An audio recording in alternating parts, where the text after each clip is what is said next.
Good morning. Thank you for joining me today for Monday morning devotion. I want to start a series on Psalm 23. Psalm 23 is one of the most loved and quoted chapters of the Bible. And I just want to break it down and build on it each week and apply this chapter to our lives, our personal lives. And I hope that it blesses you in some way. The very first sentence is, "The Lord is my shepherd." Does anyone ever feel like they need a shepherd in their lives to guide them?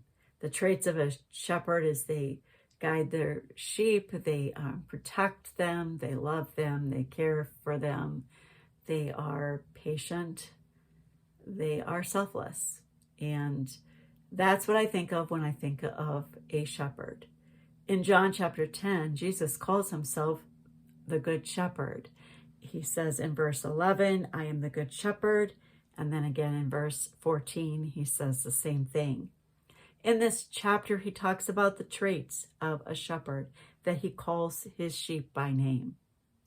It's not just the fluffy one in the corner. He doesn't know us by just our traits or what we do or what we look like, but he actually knows us on a personal level because he knows our name. Talks about how the sheep follow him because they know his voice. And so how do we get to know our shepherd's voice? By reading the Word of God. It's his voice to us. And the more we read it, the more we will know him and the more we will recognize his ways.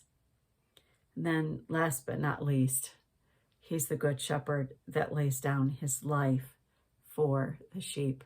And we know that Jesus was selfless in that he gave his own life so that we could have a sinless life and be with him in heaven someday. So the picture of a shepherd for us is one of a God who cares, who goes out of his way to become our leader and to help us follow him. So this week, as you go about your week, read the Word of God each day. Become acquainted with his voice and follow him. Have a blessed week, everyone. I look forward to seeing you next Monday.